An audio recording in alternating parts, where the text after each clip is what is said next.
pembelajarannya di sini ada 5 poin. Yang pertama, dapat menjelaskan pengertian taubat secara sadar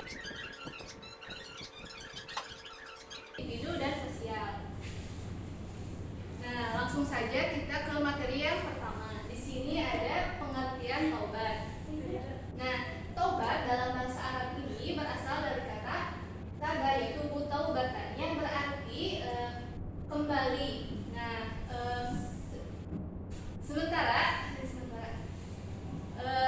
secara terminologi syariat Islam, para ulama mendefinisikan taubat sebagai kembali dari perbuatan maksiat dan memperbaiki ketaatan kita kepada Allah Subhanahu wa taala. Nah, sebelum kita ke materi berikutnya, teman-teman simak dulu ya video berikut ini. Baik, Ibu.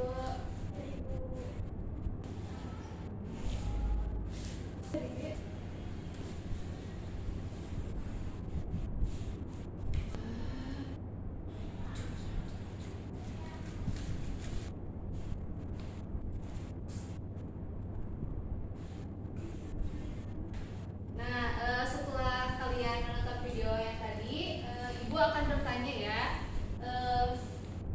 apa yang kalian rasakan setelah menonton video tersebut? Apa yang kalian rasakan setelah menonton video tersebut? Jadi ngerasa aku juga banyak salah, Bu. Jadi kayak tidak bagus juga. Nah, jangan seperti itu ya. Kita kan sesuai dalilnya juga. Adanya nanti kita pelajari bahwa kita ini tidak boleh berputus asa dari rahmat Allah. Nah, sebesar apapun dosa dan kesalahan kita, ampunan Allah juga lebih besar daripada dosa-dosa kita. Tuh. Nah, yang berikutnya ada dalil tentang taubat. Untuk dalil yang kedua, silakan ada yang mau membacakan? Silakan Nak Rida. Bismillahirrahmanirrahim. Ya ibadiyalladzina asrafu ala anfusihim la taqnatu min rahmatillah. Innallaha yaghfiru dzunuba jami'an. Innahu huwal ghafurur rahim. Artinya silakan dibacakan oleh Salsabila. Artinya, katakanlah Nabi Muhammad, wahai hamba hambaku yang melampaui batas dengan menzalimi dirinya sendiri, janganlah berputus asa dari rahmat Allah. Sesungguhnya Allah mengampuni dosa semuanya. Sesungguhnya Dialah yang Maha Pengampun lagi Maha Penyayang. Nah, oke, terima kasih ya yang sudah dibacakan. Jadi dalil yang pertama dan kedua itu saling berkaitan. Yang pertama tentang ajakan atau seruan Allah kepada kita orang beriman untuk senantiasa bertobat agar kita termasuk orang-orang yang beruntung. Nah, yang kedua ini juga seruan untuk kembali ke jalan Allah dengan yang diarti itu, katakanlah bahwa yang hambaku yang melampaui batas dengan menzalimi. Jadi Allah sebesar apapun dosa kita, Allah masih memanggil kita sebagai hamba, gitu. Bukan sebagai wahai pendosa, wahai pembuat keburukan, gitu. Tidak ya. Jadi Allah masih memanggil kita sebagai hamba-hambanya, gitu.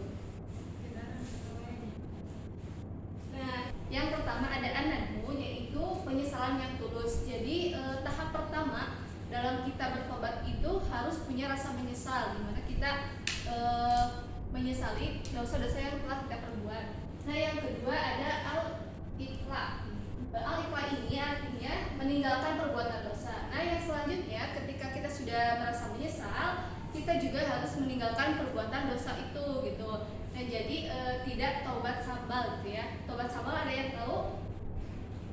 Taubat tapi diulangi lagi. Ya, betul. Nah, yang ketiga ada al-azmu, yaitu tekad bulat tidak mengulangi. Maksudnya itu kita sudah mempunyai tekad yang bulat di dalam hati bahwa kita tidak akan pernah mengulangi dosa tersebut, gitu. Nah, yang terakhir meminta maaf dan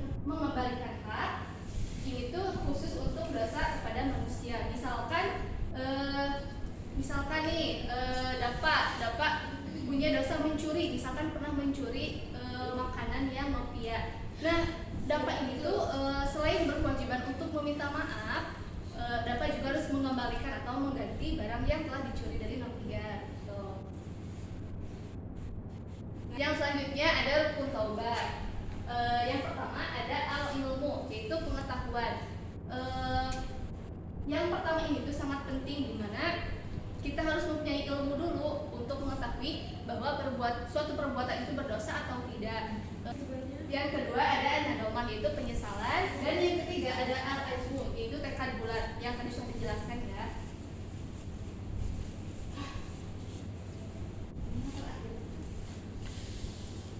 Nah, materi yang selanjutnya ada taubat nasuha. Nah, kan kita tadi sudah tahu pengertian, dalil, syarat hukum. Nah, di sini tuh termasuk macam-macam taubat. Di antaranya ada taubat nasuha. Nah, para ulama itu menyebutkan bahwa taubat nasuha adalah taubat yang murni, tulus, dan sempurna, yaitu taubat yang dilakukan dengan sepenuh hati, tanpa ada unsur paksaan atau suruhan dari orang lain, dan tidak ada kepura-puraan. Jadi taubat ini tuh benar-benar taubat yang suci, yang murni dari hati kita sendiri. Nah, di sini ada juga ciri-ciri taubat nasuha. Yang pertama ada ikhlas karena Allah semata, yang kedua kesungguhan total, yang ketiga penyesalan yang sangat mendalam, yang keempat segera dan tidak menunda. Jadi taubatnya itu tidak ditunda-tunda gitu. Yang kelima tidak akan kembali lagi ke perbuatan dosa tersebut. Yang terakhir diikuti dengan amal soleh. Jadi taubat itu tidak sempurna jika tidak diikuti dengan amal soleh. Nah, yang terakhir ada hikmah dan manfaat taubat. Hikmah dan manfaat taubat ini yang pertama ada mendekatkan diri kepada Allah, itu sudah tentu ya, dimana pada saat kita bertobat itu pasti kita lebih mendekatkan diri kepada Allah atau taqarrub ila Allah. Nah, yang kedua menghapus dosa dan kesalahan. Dan selanjutnya mengajar kebaik hati dan lain-lain. Nah, mungkin itu saja ya untuk materi kali ini. Untuk kegiatan selanjutnya di sini Ibu ada LKPD atau lembar kerja siswa didik. Nah, di sini Ibu akan membagi kalian ke dalam 4 kelompok ya. Silakan berhitung. 1, 2, 3, 4, 5. Berlima. Boleh. Ini Ibu akan membagikan lembar aktivitasnya. Nah, di sini tuh ada suatu permasalahan tentang materi taubat ini. Kemudian silakan kalian diskusikan bersama teman kelompok untuk nanti dipresentasikan di depan. Ibu bagikan ya. Ya, Ibu.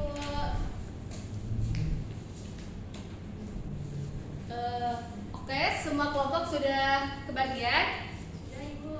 Oke, Ibu kasih waktu 5 menit ya, silakan diisi. Oke, sudah anak-anak? Sudah, Ibu. Jadi sistemnya seperti ini ya. Satu orang perwakilan kelompok ke depan dan mempresentasikan hasil diskusinya. Silakan kelompok 1, siapa perwakilannya? Ibu, saya. Boleh, silakan. Salsabila. Maju, Bu. Iya. Silakan presentasikan di depan dan kelompok yang lainnya menyimak untuk nanti sesi diskusi ya. Nah, jadi permasalahan yang Ibu kasih itu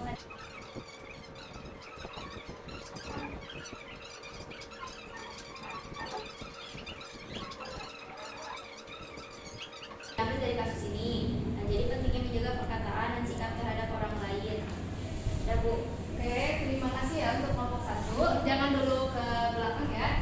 Silakan untuk teman-teman kelompok lain, barangkali ada yang mau ditanya. Ya, betul. Setuju. Setuju ya? Ya.